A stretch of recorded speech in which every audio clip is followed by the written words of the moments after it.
कर्पूरगौरं करुणावतारं संसारसारं भुजगेन्द्रहारं सदा वसन्तं हृदयारविन्दे भवं भवानी सहितं नमामि।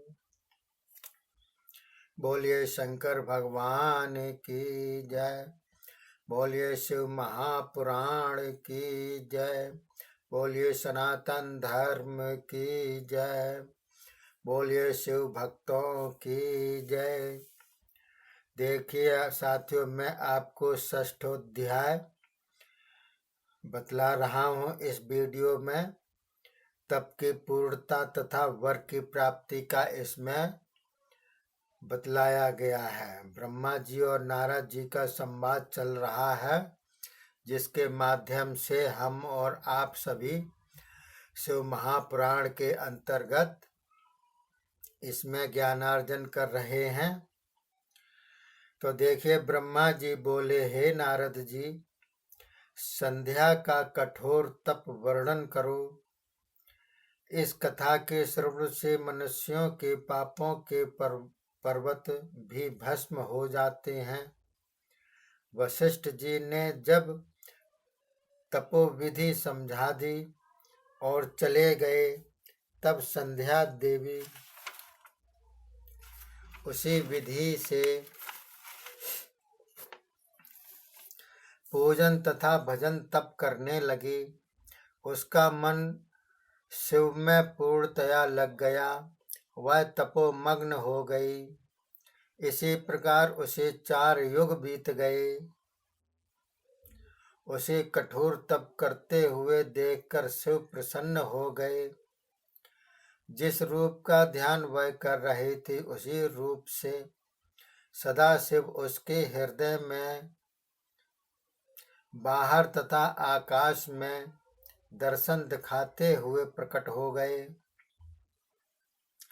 दर्शन करते ही संध्या भयभीत होकर के विचार करने लगी, मैं सदाशिव के सामने क्या कहूँ, किस प्रकार से स्तुति करूँ। इसी विचार में संध्या ने अपनी आंखें बंद कर ली।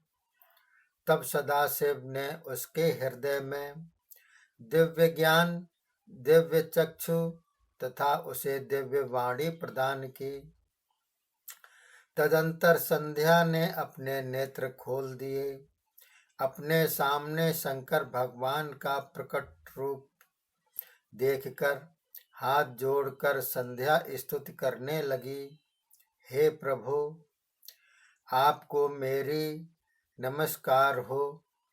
आप आदि मध्य एवं अंत से रहित हो। जगत का आदि मध्य अंत आपसे ही होता है। आप मन वाणी से अगोचर हो। मैं आपकी स्तुति भला किस वाणी से द्वारा करूं। ब्रह्मा आदि देवता भी आपकी स्तुति करने में असमर्थ हैं। तपोधनी मुनीश्वर लोग तथा ब्रह्मा आदि आपके स्वरूप का वर्णन नहीं कर सकते। भला मैं मूर्खा स्त्री आपके स्वरूप का क्या वर्णन करूं। मैं तो केवल आपको नमस्कार करना जानती हूँ। मेरा बार बार आपको नमस्कार है। हे अंतर्यामी ईश्वर, आप मेरी तुच्छ नमस्कार स्वीकार करके प्रसन्न हो।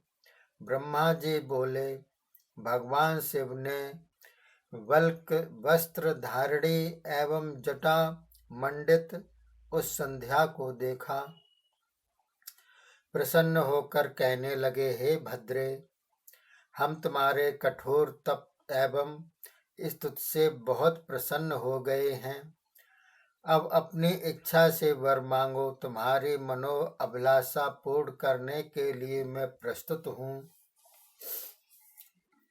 भगवान सदाशिव के वचन सुनकर प्रसन्नता पूर्वक संध्या बार बार नमस्कार करती हुई बोली, हे स्वामिन, यदि मैं वर पाने के योग्य हो गई हूँ, मेरा पाप समूह भस्म हो गया हो, मैं शुद्ध हो गई हूँ, तो कृपया मेरे पहला यह वर पूर्ण करो। हे प्रभु, जगत में उत्पन्न प्राणी कामासक्त न हो, मेरा सकाम प्राणियों में जन्म न हो, मेरी समता में त्रिलोकी में अन्य कोई न हो, मुझे मेरा प्रिय पति मिले, और जो कोई मुझे सकाम होकर देखे उसका पुरुषत्व नाश हो एवं नपुंसक हो जाए। इस प्रकार के वर मांगना सुनकर प्रसन्न होकर उस निष्पाप संध्या से भक्तों पर दयालु सदाशिव बोले, हे संध्या देवी, तुम्हारे पाप तप द्वारा भस्म हो चुके हैं, तुम सर्वथा शुद्ध हो गई हो, इस बात का तो शोक ही ना करो। शेष तुम्हें वरदान के लिए मैं प्रस्तुत हूँ, तुम पर प्रसन्न होकर तुम्हारे मांगे सब वर देता हूँ। प्रथम, बाल्यावस्था में तथा कुमारी अवस्था में, इन दोनों अवस्थाओं के पूर्ण हो जाने पर जब युवावस्था को प्राणी प्राप्त करेंगे, तभी उन्हें कामदेव मोहित कर सकेगा। कोई कोई कुमारावस्था के अंत में भी काम से मोहित हो जाएंगे। इस प्रकार तुम्हारे ही तप के प्रभाव से मैंने जगत भर के लिए मर्यादा स्थापित कर दी है। जन्म समय से किसी भी प्राणी को काम नहीं सताएगा।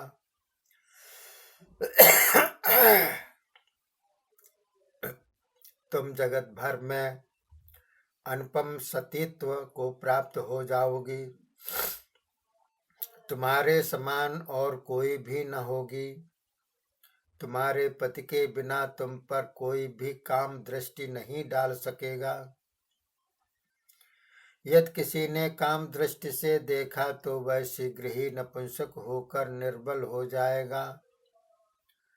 तुम्हारा पति तेजस्वी होगा, 7 कल्पों तक तुम्हारे साथ जीवित रहेगा। हे संध्या देवी, यह वर तो तुम्हारे कथन के अनुसार तुम्हें प्रदान किए, अब और भी सुनो। तुमने अपना शरीर प्रथम अग्नि में समर्पण करने के लिए विचारा था, अब मैं उसका उपाय बताता हूँ। इसी पर्वत से निकली हुई चंद्रभागा के तट पर मेधातिथि यज्ञ कर रहे हैं। वह 12 वर्ष का यज्ञ है। वहां अग्नि अखंड रूप से जलती रहती है, उसी में ही अपना शरीर होम दो।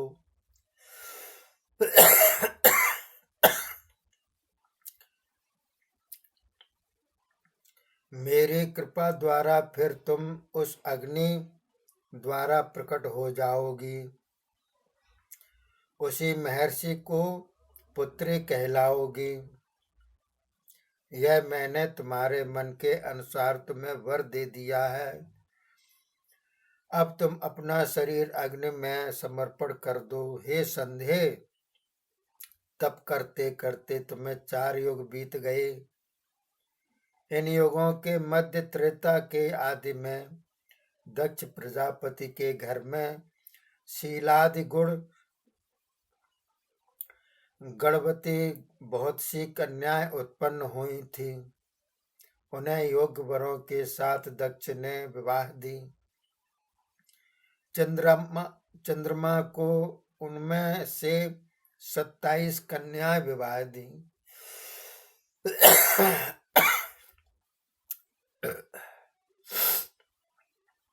परंतु चंद्रमा अन्य सब स्त्रियों को त्याग कर केवल रोहिणी से प्राप्त करता रहा, प्रेम करता रहा। दक्ष ने यह अन्याय देखकर उसे शाप दे दिया। तब सभी देवगण तुम्हें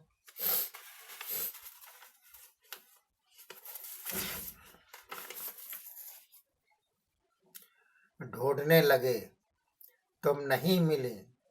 तब ब्रह्मा जी के साथ सब देवताओं ने मेरा स्मरण किया।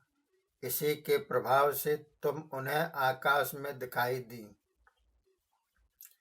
और यह चंद्रभागा नदी भी चंद्रमा की शाप मुक्ति के लिए उसी समय ब्रह्मा जी ने निर्मित की थी।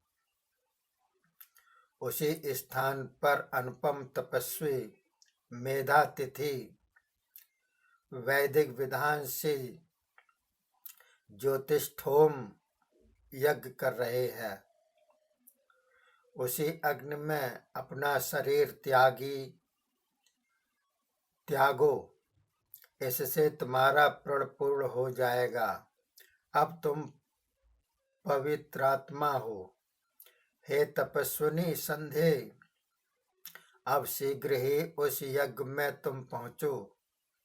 इस प्रकार संध्या को वर देकर और आज्ञा करके सदाशिव अंतर ध्यान हो गए। बोलिए शंकर भगवान की जय। बोलिए शिव महापुराण की जय। सभी देवी देवताओं की जय, सभी शिव भक्तों की जय। आज के एपिसोड में इतना ही। आगे के सप्तम अध्याय में मैं आपको अरुंधति का जन्म तथा उसका विवाह के बारे में बतलाऊंगा, जो कि इसमें विवरण है। तब तक के लिए धन्यवाद। जय हिंद, जय भारत।